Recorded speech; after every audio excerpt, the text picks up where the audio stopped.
할렐루야, 부활하신 주님을 찬양합니다. 4월 10일 월요일 새벽인데 함께 감사의 기도를 드리며 매일 주심 기도회 시작하겠습니다. 할렐루야, 살아계신 주님을 찬양합니다. 지난 밤도 우리를 돌보시고 이 새벽 기도회 자리에 나와 기도하게 하시니 감사합니다. 아버지, 이 아침 주님을 향한 우리의 첫 고백이 감사와 찬양의 고백이 되게 하옵소서. 절망과 고통 가운데 떨고 있던 제자들에게 찾아오신 것 같이 하루를 또 한 주를 시작하며 긴장된 우리의 몸과 마음을 어루만져 주옵소서. 인생길에 들여와 있는 모든 두려움과 절망과 질병, 사망의 권세를 제거하여 주옵소서. 하나님, 오늘도 죽음을 이기고 다시 사신 주님을 바라봅니다.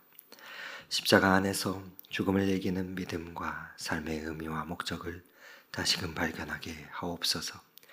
그리하여 나의 나 된 것은 오직 주의 은혜임을 고백하게 하옵소서. 그렇게 하나님의 자녀로 신실하게 살아가게 하옵소서. 하나님 아버지, 이 아침 사랑하는 아버지를 주님의 집으로 환송하는 가정을 위해 기도합니다. 이 땅에서의 허락하신 시간을 다 마치고 하나님의 부름받아 나아가는 영혼을 아버지 품 안에서 안아주시며 영원한 안식을 누리게 하옵소서. 떠나보내는 사랑하는 가족들의 슬픔과 아쉬움의 눈물 또한 닦아주시고 부활의 소망이 우리의 모든 슬픔을 압도하게 하옵소서. 하나님, 그렇게 오늘도 우리 또한 영원한 나라의 소망을 두며 살아가기를 원합니다. 우리의 육신의 욕망에 매여 세상의 것만 추구하며 살아가지 않게 하시고 안일한 삶에 젖어 살지도 않게 하옵소서. 거룩한 일에 열심과 힘을 내게 하옵소서. 이 짧은 인생길을 살아가며 소중한 것을 구별하게 하시고 영혼에 잇대어 이 순간을 지혜롭게 살아가게 하옵소서. 오늘도 말씀 앞에 나아갑니다. 우리의 눈과 귀를 열어주옵시고 우리의 중심에 다시 한번 부활의 굳센 믿음을 심어 주옵소서. 그 은혜 가운데 넘치는 능력의 삶을 살아가게 인도하옵소서. 우리의 영원한 생명 되신 예수 그리스도의 이름으로 기도드립니다. 아멘. 하나님께서 오늘 우리에게 주신 말씀은 민수기 11장 1절에서 9절까지의 말씀을 보겠습니다. 민수기 11장 1절에서 15절의 말씀이지만 전체 중 1절에서 9절까지의 말씀만 이 아침에 함께 보도록 하겠습니다. 민수기 11장 1절에서 9절의 말씀을 봉독해 드립니다. 여호와께서 들으시기에 백성이 악한 말로 원망하매 여호와께서 들으시고 진노하사 여호와의 불을 그들 중에 붙여서 진영 끝을 사르게 하심에 백성이 모세에게 부르짖음으로 모세가 여호와께 기도하니 불이 꺼졌더라. 그곳 이름을 다베라라 불렀으니 이는 여호와의 불이 그들 중에 붙은 까닭이었더라. 그들 중에 섞여 사는 다른 인종들이 탐욕을 품음에 이스라엘 자손도 다시 울며 이르되 누가 우리에게 고기를 주어 먹게 하랴. 누가 애굽에 있을 때에는 값없이 생선과 오이와 참외와 부추와 파와 마늘들을 먹은 것이 생각나거늘 이제는 우리의 기력이 다하여 이 만나 외에는 보이는 것이 아무것도 없도다 하니 만나는 가시와 같고 모양은 진주와 같은 것이라. 백성이 두루 다니며 그것을 거두어 맷돌에 갈기도 하며 절구에 찌기도 하고 가마에 삶기도 하여 과자를 만들었으니 그 맛이 기름 섞은 과자 맛 같았더라. 밤에 이슬이 진영에 내릴 때 만나도 함께 내렸더라. 아멘. 네, 밤새 평안하셨지요?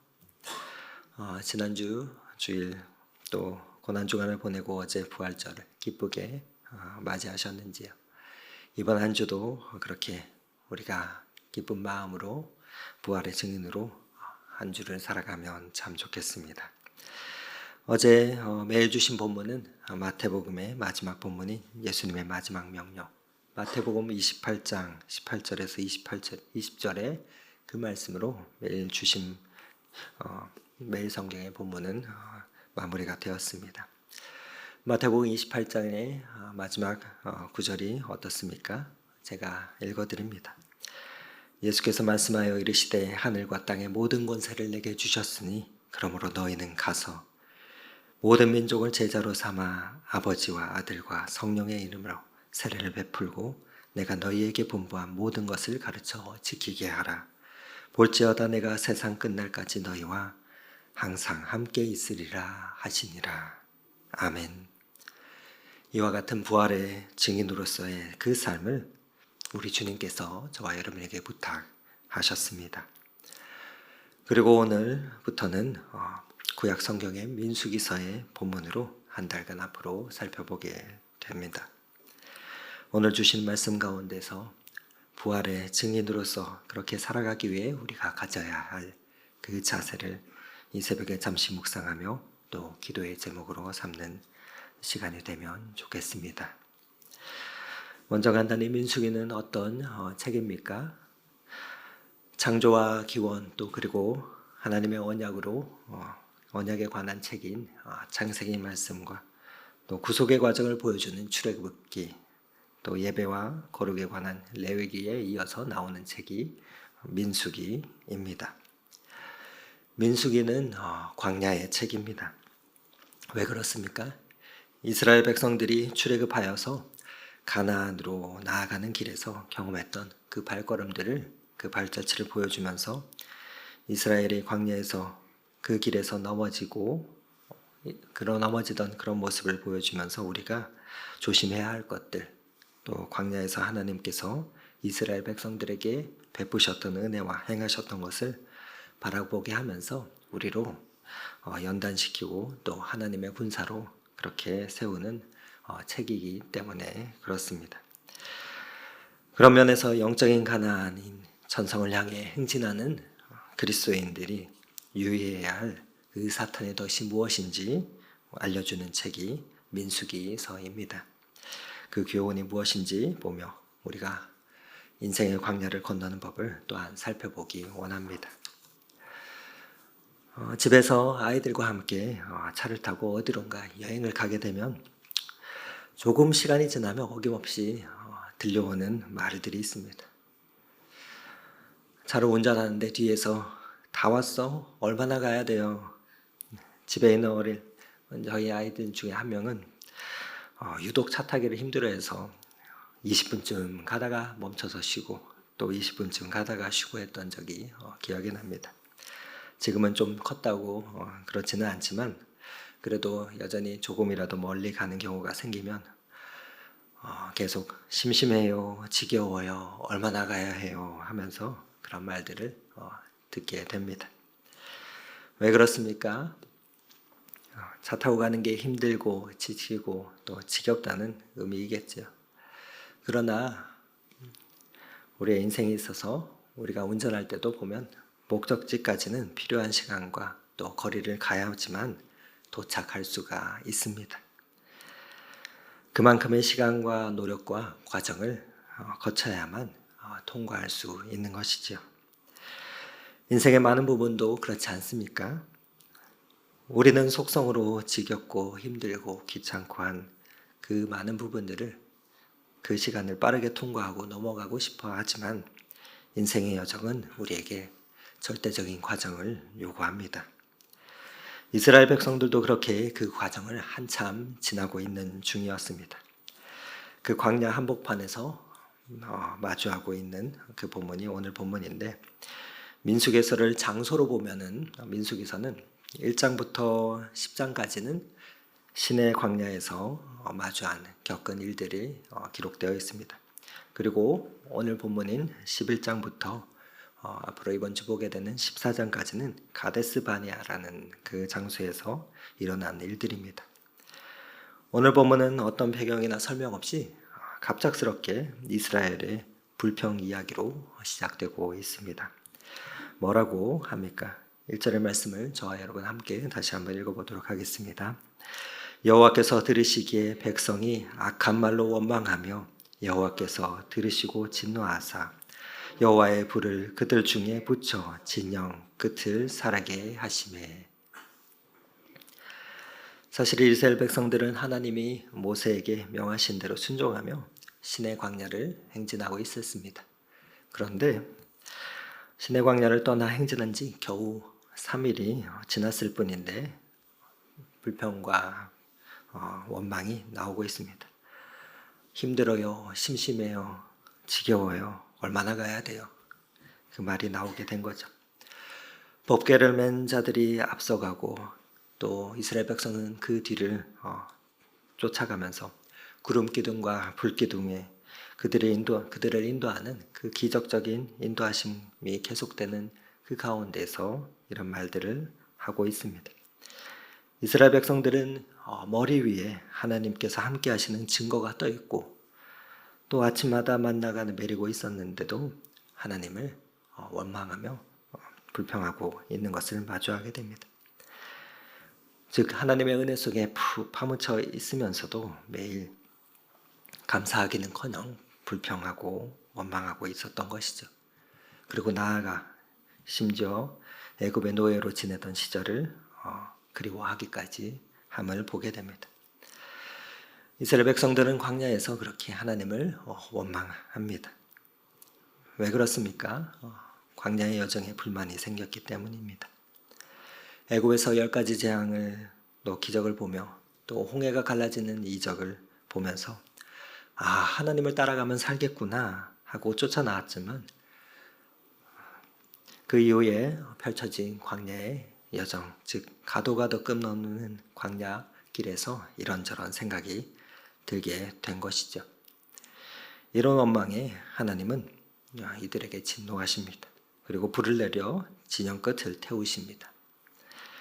진영 끝은 어쩌면 대열에서 이탈해서 또 대열에서 뒤처진 그 사람들, 곧 불평하고 원망하는 무리를 의미하는 것이라 할 수 있습니다. 아무리 힘들고 어려워도 하나님을 우리는 원망해서는 안 될 것입니다. 하나님의 백성이 되기 전을 그리워하고 또 그때로 돌아가기를 원하는 것은 어리석은 일이기 때문이죠. 이 새벽 기도의 자리에 나오신 여러분은 각자 어떤 모습에 저마다에 주어진 인생의 광야를 지나고 계시는지요? 인생의 광야에서 원망과 한탄만 내뱉고 있지는 않으십니까? 우리가 처한 광야는 저마다 다를 것입니다. 그러나 남들과 비교하다 보면 우리는 자꾸만 없는 것만 모이고 끝없는 박탈감이 우리의 마음에 평안을 뺏어갑니다. 그러나 있는 모습 그대로 그렇게 하나님 앞에 나와서 그리고 이 상황, 이 모든 것을 또 그 자리에서 하나님의 구원과 보호하심과 도우심 또 그리고 공급하심을 묵상하며 나아간다면 우리는 하나님을 보게 될 것입니다. 그리고 우리를 인도하시는 하나님을 만나게 될 것입니다. 왜냐하면 광야는 하나님을 얻는 곳이기 때문입니다. 하나님을 만나고 하나님을 보게 되면 모든 문제는 해결이 됩니다. 왜냐하면 그분이 길이요 진리요 생명이시기 때문입니다. 이것이 광야를 건너는 우리의 자세이자 또 부활의 증인으로서 광야 같은 세상을 살아갈 때 가져야 할 자세입니다. 민수기서를 읽다 보면 이와 같은 불평과 원망 또 원망할 때 하나님의 진노가 사람들 머리 위에 있다는 것을 명확히 보여줍니다. 이스라엘 백성이 이런 마음을 쏟아낼 때마다 하나님은 심판과 응징을 하십니다. 이는 민수기 전체에서 반복이 되는데 그런데도 백성들은 계속해서 불평과 불만이 계속됩니다. 왜 그런 것인가? 오늘 4절과 6절 말씀이 이렇게 표현합니다. 제가 4절에서 6절 말씀을 읽어드리겠습니다.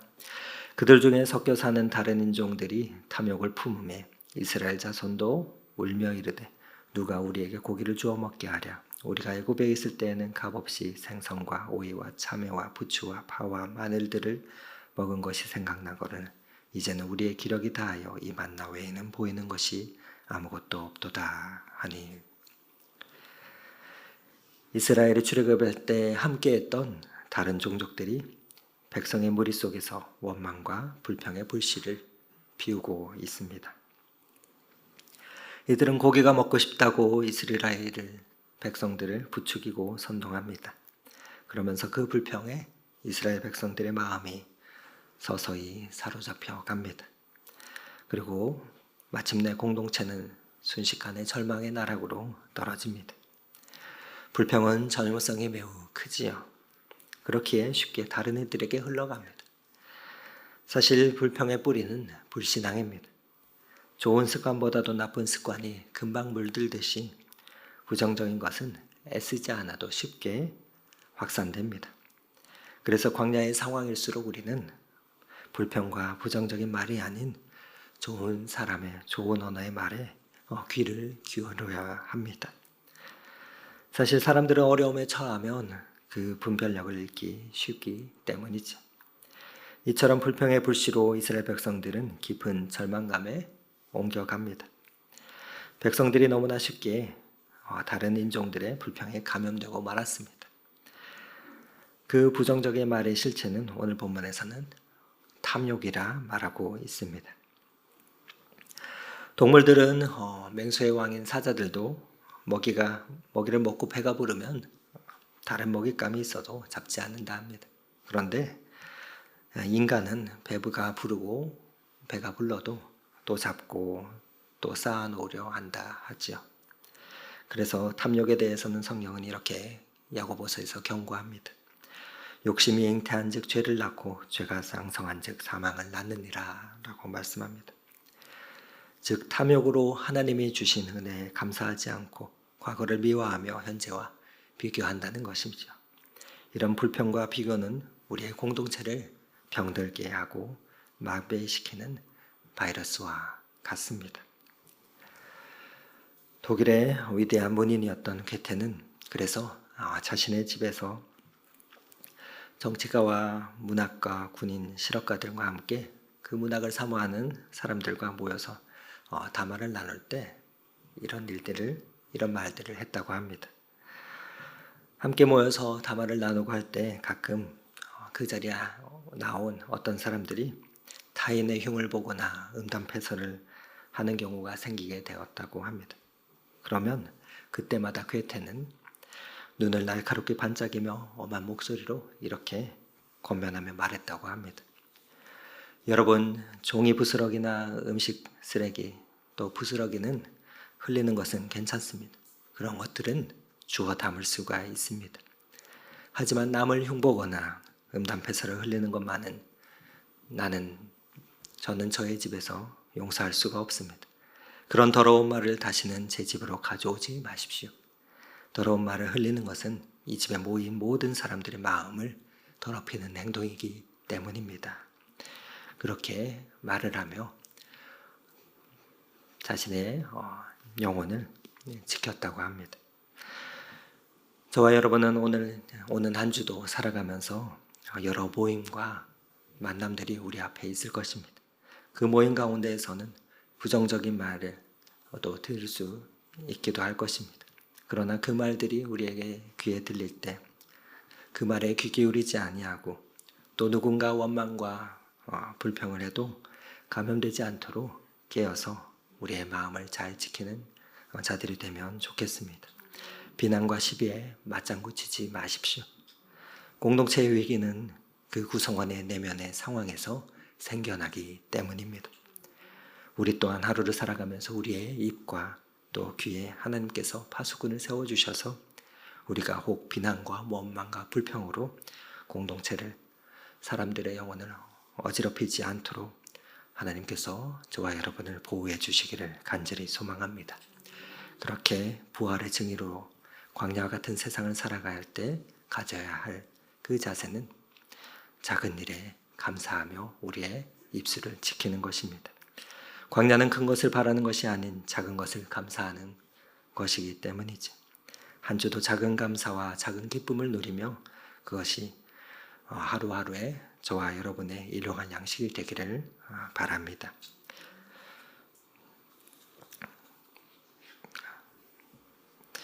이어지는 본문은 만나에 대한 내용입니다.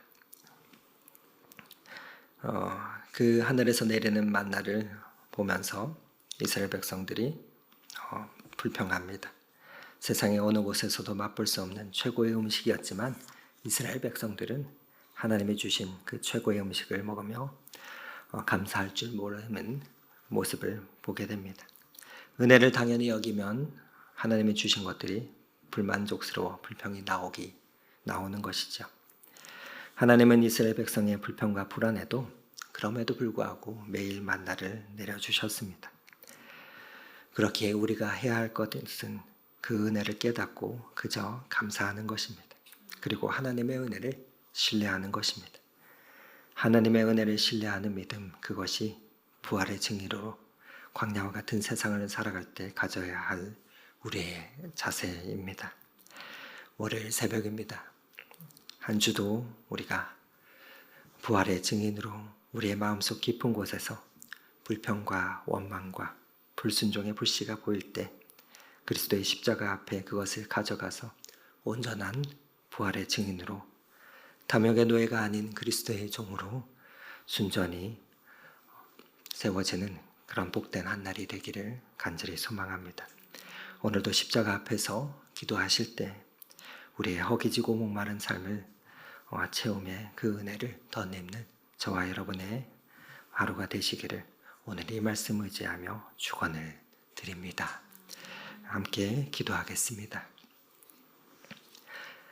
사랑의 하나님, 오늘도 우리의 입술에 감사의 고백만 가득하게 하옵소서. 아침에 눈을 뜨고 잠자리에 들 때 그 찬송의 고백만 가득하게 하옵소서.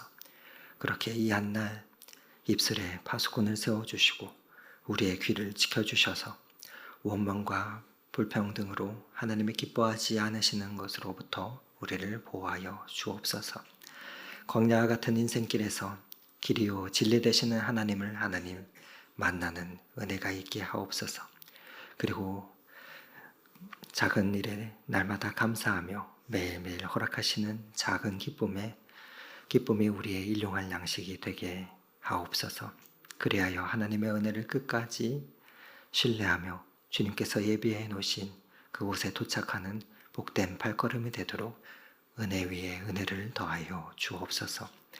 우리를 오늘도 그렇게 이끄시며 우리를 살리시는 부활하신 구주 예수 그리스도 이름으로 감사하며 기도드렸습니다. 아멘. 계속해서 각자의 기도 제목을 가지고 기도하시다 돌아가시겠습니다.